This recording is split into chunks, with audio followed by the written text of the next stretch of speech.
Hello everyone, McGee here with another draft battle analysis video and recap, this time looking at my week 3 match in the UDL against Cobrapoison and his Brisbane Bidoofs.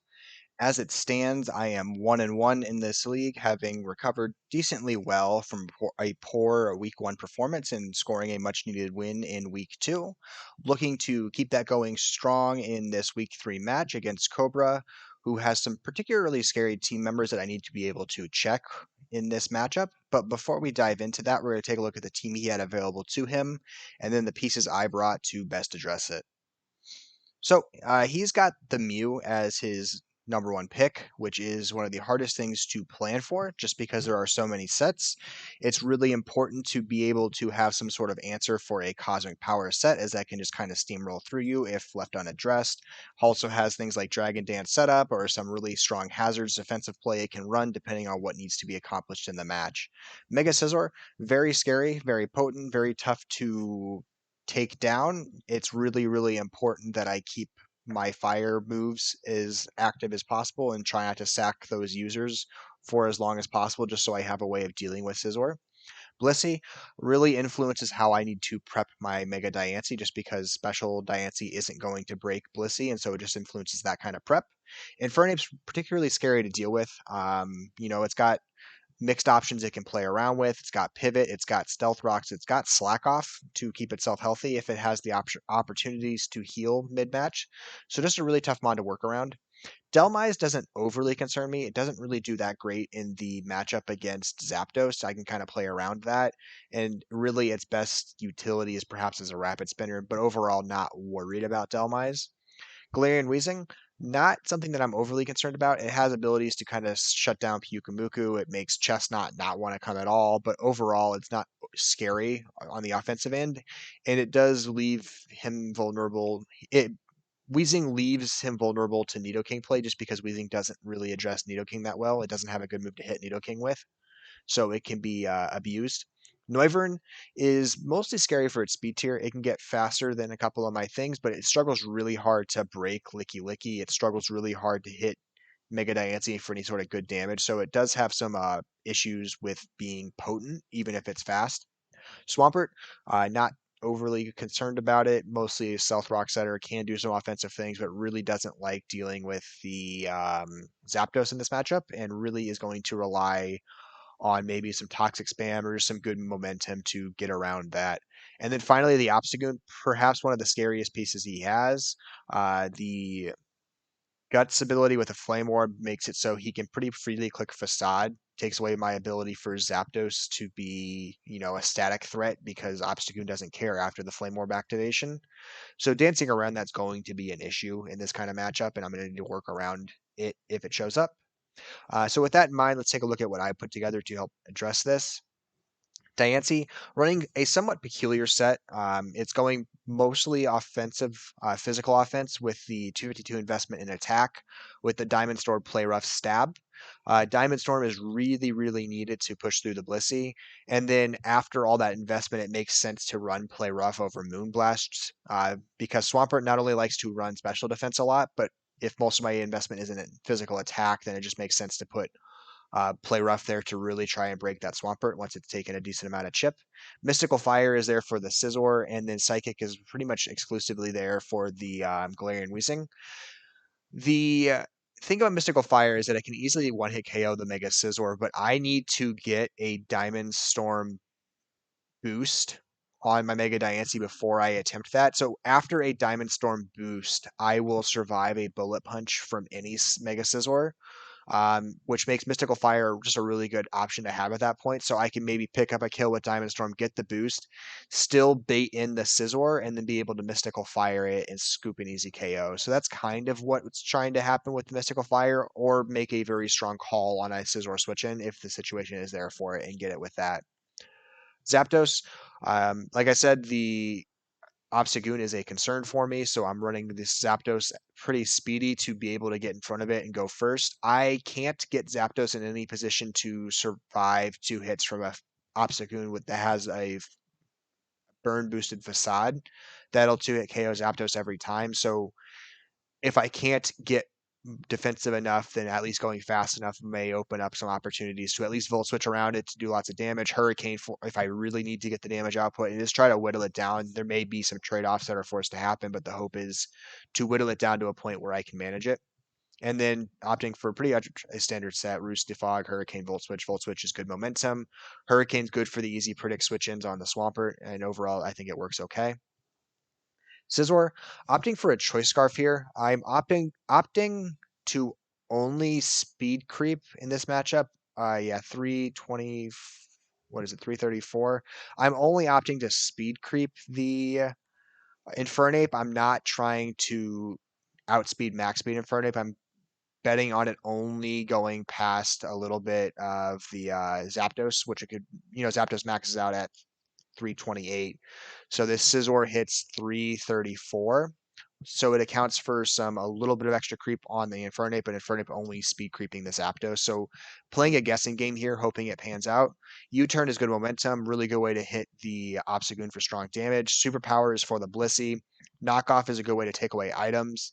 And then Bullet Punch just gives me some good coverage options. Lets me hit the Galarian Weezing for good damage, lets me get in front of Noivern and go first. So if Noivern's chipped down pretty far, Bullet Punch is a good way to clean it up.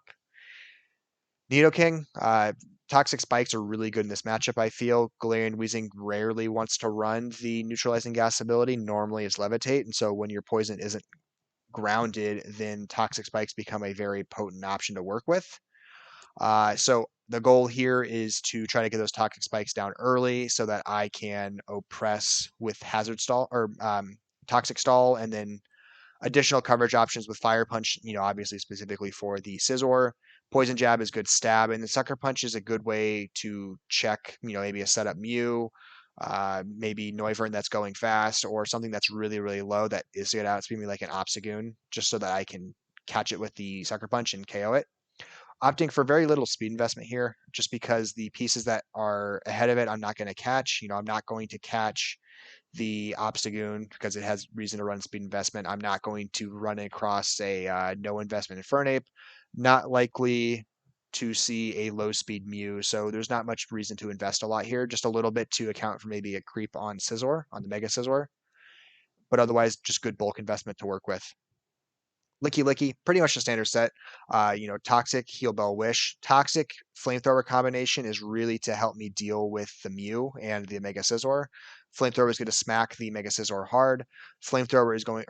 Toxic is going to, at least put the Mew on a timer as long as it doesn't show up in sub. And so I figure with that combination, Licky Licky is well positioned to deal with that. And then finally, Pyukumuku, really there to help deal with any sort of play from the Scizor and Infernape. So taking away the pivot momentum of those two, as well as the pivot with Swampert, just so that he is punished pretty hard for pivoting around. And, Infernape really has a hard time breaking through this. A special Infernape that uses Nasty Plot, or just a special Infernape with Focus Blast in general, can get around this, but that's not a common set for it to run because of the miss potential, and I can theoretically recover stall that as long as I am fully healthy on the field when that comes in and tries to attack. So I'm not too worried about it. But that's the team. That's what I put together. Pretty standard goal here of just trying to get the toxic spikes down and then oppress with the offensive momentum of Scizor and Diancie with some good defensive play, hopefully from Pyukumuku and Licky Licky to kind of keep things in check. Really no surprises in team preview.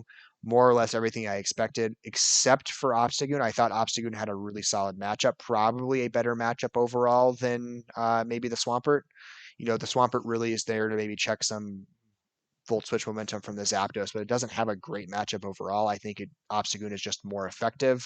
I understand why the Infernape's there. I understand why the Scizor is there. Weezing makes sense as a defensive piece to maybe keep the Nidoking in check, although I really don't think it's that great of a piece in this matchup for the aforementioned reasons that it can't deal with sub Nidoking or Toxic Spike Nidoking all that well.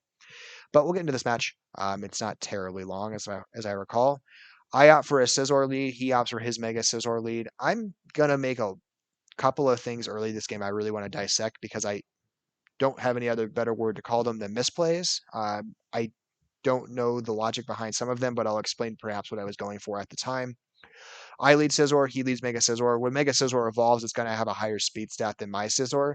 My concern is that I reveal Scarf too early in this game, and I don't want to reveal my Scarf prematurely because I feel like it could have some useful surprise momentum for later in the game if I'm able to preserve it. So I'm going to hard switch out, even though that's not the right call. And I'm going to hard switch into Pyukumuku, which is also not the right call. So his Scizor has pretty much free reign to click any button. U-turn would be his easiest thing for momentum's sake, and I think that's probably his wiser call, but he's probably under the expectation he would go second, or first, I mean, and so he wouldn't actually have much momentum to work with. So he clicks knockoff here. I should have gone into Zapdos every time. There's no reason for me to go into any other mon but Zapdos here. Zapdos eats all of Scizor's attacks fine. It has the static ability to work with to maybe paralyze the Scizor and take it down early. Instead, I take Pyukumuku takes this attack fine, but Pyukumuku is going to lose its Rocky Helmet as a result, and that takes away a lot of its ability to check that Infernape just because I lose that momentum. And then the Pyukumuku, I want to get back to it because I don't think I covered him that well. I'm not running Baton Pass, which I also think is a mistake in this matchup. I don't think Toxic is the greatest move here, or Mircoat. I don't think Mircoat really does a whole lot in this matchup at all, to be honest, except maybe deal with some Mew sets. But I think I would have been better served with some momentum to play with because I can easily check Infernape every time or not even check, I'll just counter it with Pyukumuku every time, and then when it's forced out, Pyukumuku can Baton Pass. So I think not bringing Baton Pass here was a misplay. And then I counter here, which just doesn't do a lot. Not a lot of momentum to be had with counter. I hard switch out, expecting a Toxic to come into play. The Mew subs, I opt to stay in, expecting you to not go straight for a KO on the Scizor or on the Nidoking. He's not been playing like that so far. So my expectation is I can get Toxic Spikes down here pretty freely, which I do. Sub Mew is obviously a problem. I'm going to bring in Pyukumuku to kind of scout that out a bit and get Pyukumuku's health back because it's a really free opportunity to recover because I'm not going to be bothered by the damage output unless it was stored power, which it's not showing to be, thankfully.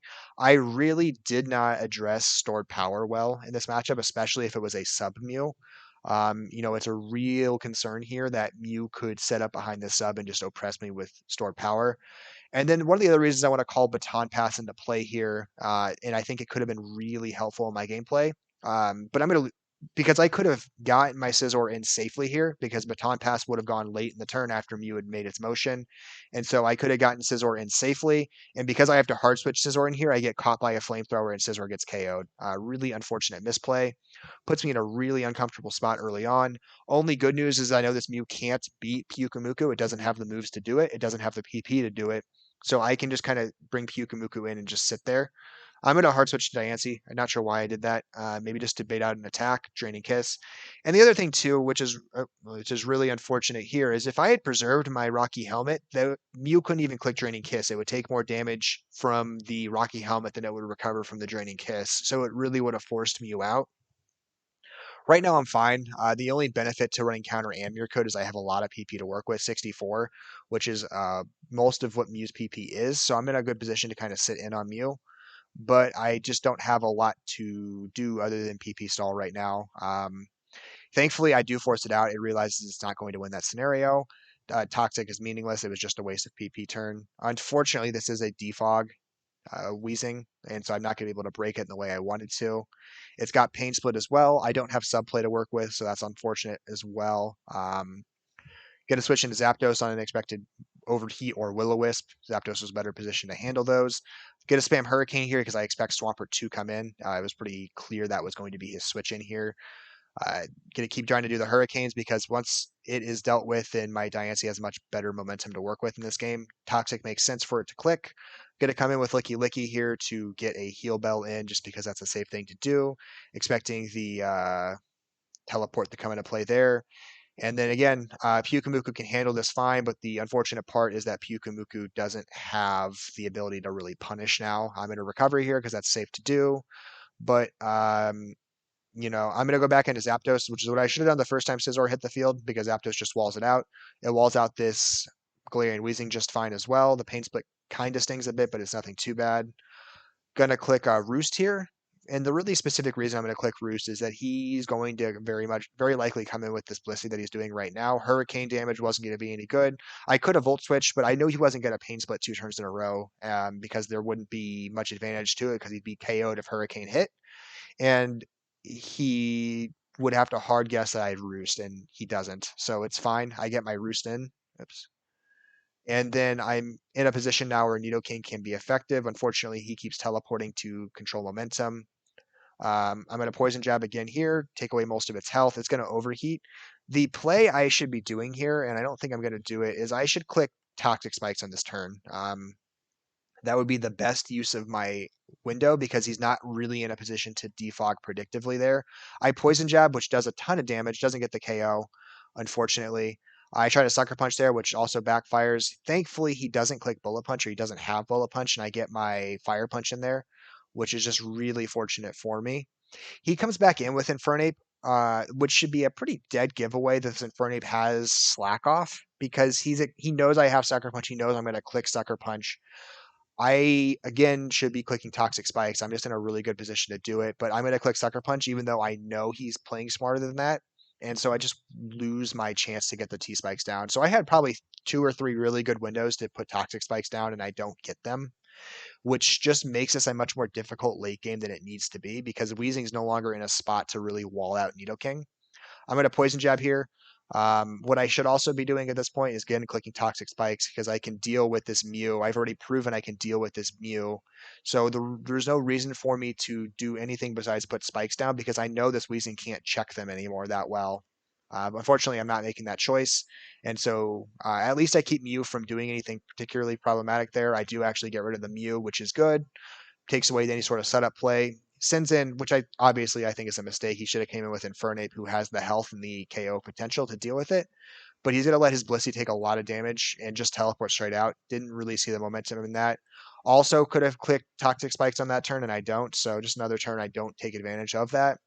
But I get my Diancie hint freely on what I expected to be a slack off or a flare blitz. Either way, Diancie would have been okay in that scenario.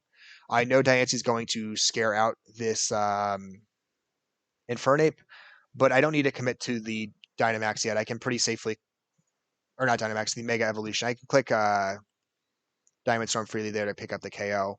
The Swampert comes in. I feel like I'm in a pretty decent spot to KO it with Play Rough. I feel like there's some roll potential, but I want to take the chance at it. Even though I don't necessarily need to, I have pretty good control of this game right now. And again, this is another reason it really stinks I've lost the Helmet on Pyukumuku because I know this is going to click Flip Turn to get momentum back and try to come back in with Infernape.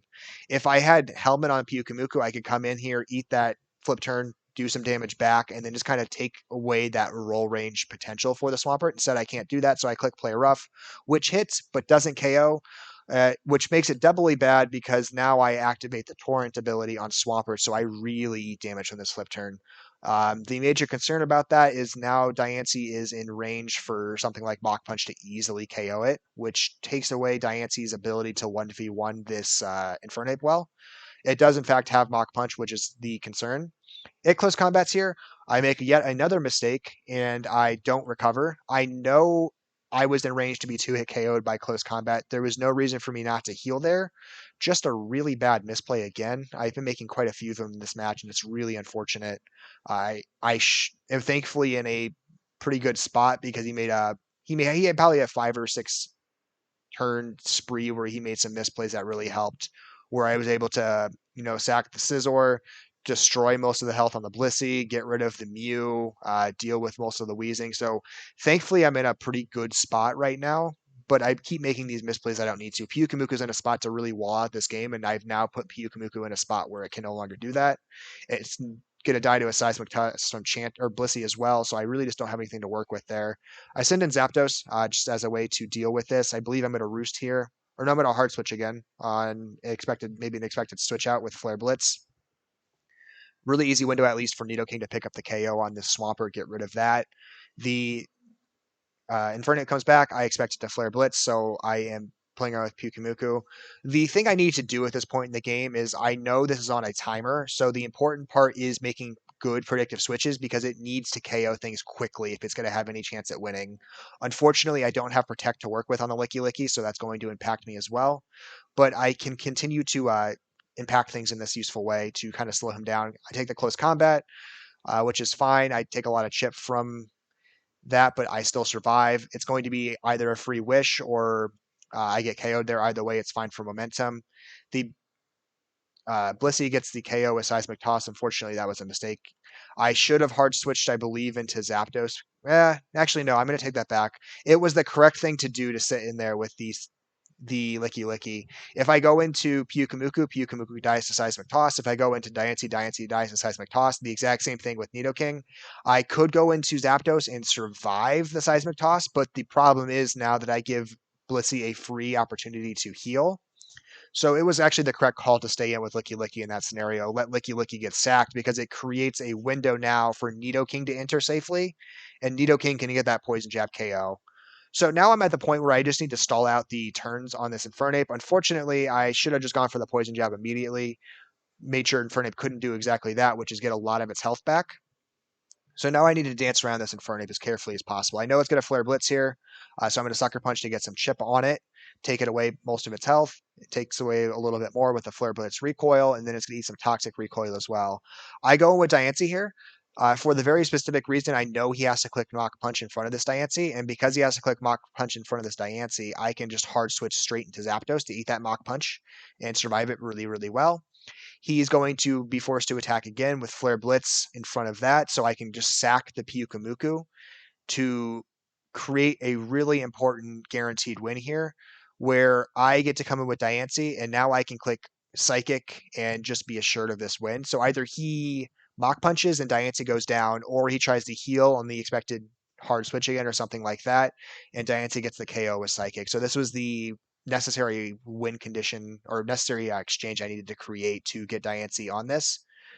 And, Diancie's going to go down to the Mach Punch here, but he's going to go down to the Poison. So it works out in the end. Really sloppy game from me. I was really fortunate I was able to create a couple of things early, get really useful play out of the Nidoking, and then at least Pyukamuku was able to be a good enough wall to stop the momentum from Scizor and Infernape to at least until the point where Scizor was gone and Infernape was on a timer and I could stall out the rest of the game. So I moved to 2-1, 0 overall differential.